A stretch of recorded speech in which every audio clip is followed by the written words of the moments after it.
Lack of growth has been the biggest demotivator for me, to be honest, personally and team.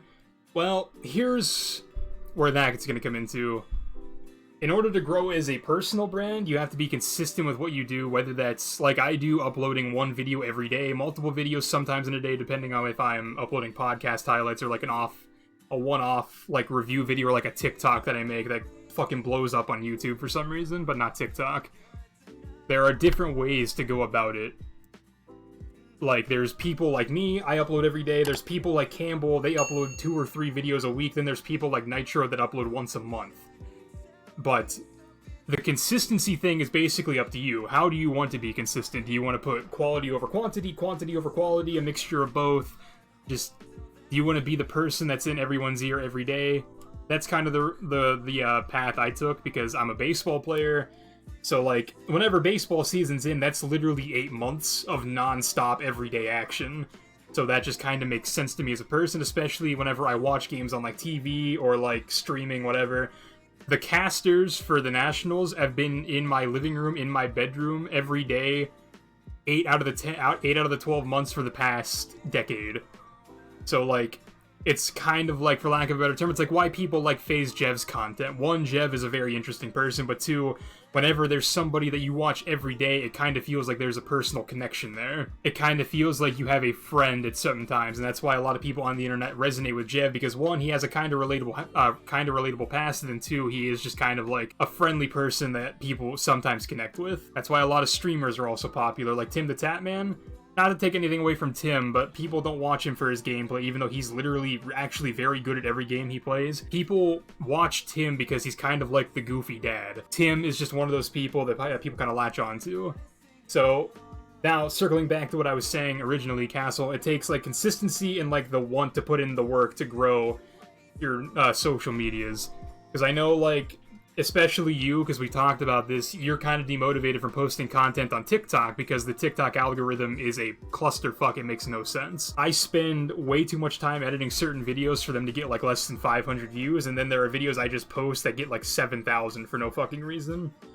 That's just one of those things that I kind of have to deal with, and I'm just accepting that not everything I do is going to be worth my time. Have the specific audience? You don't have to have a specific audience, bro. That's a different thing. Like, I've cornered my market into, like, COD and, like, whatever games I'm playing in the app. I've cornered my market into COD esports. That is probably my biggest, like, demographic, for lack of a better term. But, like, a lot of people that come into my streams are always vocal about saying, like, they don't care what the fuck I play. But for the most part, even though, like, I can't alt-tab again to stop the music, but for you just starting, like, I wouldn't try to sell yourself as a personality for a specific thing. Like, for me, that works for me, because COD esports is a very fine niche that if I get into that niche, people are going to, like, latch on to me and I'll be semi-successful, like, I don't know, your Lunchbox TVs, your Salvation's Elites, your other people that are in the COD community that aren't pro players. Other people don't have to take that approach. I put most of my chips into COD esports. Like, you can just sell yourself as a brand and sell yourself as, like, a good editor. Not, like, solely a good editor, but, like, your content can be a little bit more quality over quantity than mine, is basically what I'm trying to say. Like, whenever I've been around YouTube for fucking ever, man. I've been around esports, like, not as long as YouTube, but I've been around both long enough to know kind of how this shit works and how things should go, and I'm trying to give advice while playing COD now. This is where it's gonna get fucking tricky. I don't know where they're spawning. Worth the time? Like, not that it's not worth the time, because if you're not, excuse me, if you're going to feel passionately enough about something to actually want to do something about it, that is worth your time. It's just, like, a matter of what you're concerned about is, are you going to get a return on what you're doing? Like, it hurts me whenever I post videos every day and they get, like, 20 to 30 views, whenever I know damn well I should probably be getting, like, 70 to 100. Like, it's just one of the things I've had to accept is that not everybody's going to want to fucking help you as much as you're going to want to help them. Or, like, even as easy as the task is. Now, for the team, that's a different story. I get super upset when the team doesn't succeed on certain fronts because I have set people whose job is to literally make the videos more popular. Fried Chris, idiot. If you feel passionately enough about something to make a video about it and invest time into it, it's worth doing. It's just going to come down to how do you promote it after the fact, and is it like a video that people are going to want to watch. Because that's kind of how, like, the YouTube algorithm works. It's a combination of watch time, click-through rate, and then, like, engagement on the actual video. So, watch time is simple. How long are people watching your videos? That adds up over time. Click-through rate is basically, like, for lack of a better term, how clickbaity is your video.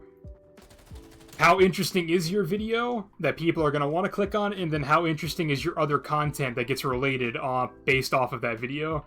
Are people going to want to keep watching your videos? And then overall interaction is also simple. Likes, comments, shares on the video, subscribing based on the video. Did your video make someone feel an emotion enough to actually want to subscribe, like, comment? Did it invoke a reaction enough to make them want to do something about watching the video? Those are the three main things the YouTube algorithm likes, and the three main things that'll help people succeed on YouTube. So basically, every time I ask for something on, like, a posted video that I share in the chat, I ask for engagements, I ask to watch the video, and then basically click-through rate, but that doesn't count whenever you send links to people. It has to be something, like, people are searching for. So, like, I don't know, let's just say I make a video that's, like, how to make grilled cheese. If I send that video to Castle, and he watches the video, that's good, but it's not as good as if Castle goes on YouTube and looks up how to make grilled cheese, and then he clicks on my video out of the other ones. That is where thumbnails and the title of the video comes into play.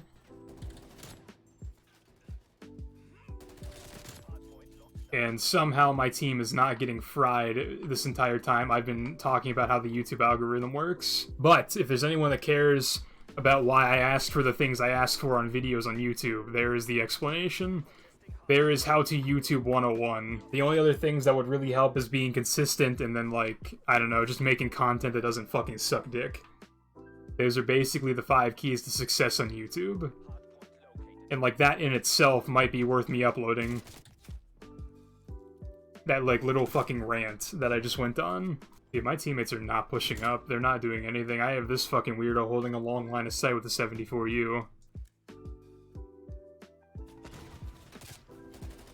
But, like, that's just another thing. But, like, people think I'm fucking crazy whenever I say the things I say. Like, I actually take the time to learn how some of this shit works. A lot of how this shit works, actually. And then people think I'm just being fucking weird whenever I get mad at them for not doing things. It's like, nah, that's how shit works, man. I have a teammate there, by the way.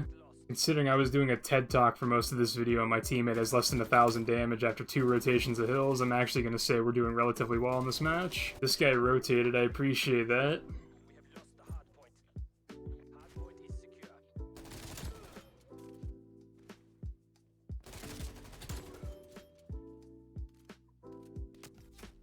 Why are they in the back? Why am I the only one watching the back? That's a different topic, Castle. You're not trying to compete with the top 1%. That's retarded. You're not trying to compete with the top 1%. Like, we're trying to compete with people that are relatively the same size as us and take their viewers, and then we grow bigger than them, and then we move up to the next tier of people we're trying to associate with. There are a lot of YouTubers that are my size who I feel like I'm just better at. I'm better than a lot of YouTubers bigger than me, too. I'm just gonna be fucking blunt about it. But, like, right now, unfortunately, I'm kind of at the point where, like, I just kind of need help from the people immediately in my circle. Like, in terms of, like, team shit, I'm just gonna take my other earbud out, because this game is kind of not really worth having both earbuds in, and I'm kind of screaming because I can't hear what's going on. In terms of, like, team shit, like, teams that are our size that we should be competing with, like, fucking VK, Saint, Virtue Empire, other teams like that, a bunch of smaller tiered esports organizations that don't have, like, a lot of content backing. Good chow, Chris. Like, those are the people we should be competing with and trying to take some of their viewers away, and then maybe even trying to get some of those people to want to join the team. Like, that's how teams grow. There's a sense of, like, wanting to be there, but we have to give people a reason to want to be here, which comes down to, like, what we were talking about earlier. I'm not trying to compete with Optic, I'm not trying to compete with FaZe, I'm trying to compete with, like, the organizations that are our size. I'm not trying to compete with Scump, I'm not trying to compete with, like, Dashy, Formal, any of the pro players. I'm trying to compete with content creators in my niche that I am similar size to. I hope Dab doesn't read this. I hope Dab doesn't read this either. I actually just helped my team win in a game where I was basically talking about how the YouTube algorithm worked. And what just happened should be a testament to how fucking, like, in tune I am with the shit. Because I just basically gave a crash course. My controller got disconnected? No, it didn't. A crash course on how YouTube and social media works and, like, business tactics. I basically just did all that while playing a competitive match of COD. That's how simple these concepts are. I can literally give you a TED talk on what they are, how they should work, you know, like a theory on how to go about certain things, while doing something that takes as much attention as that. And I had a 1.0 in the fucking game too.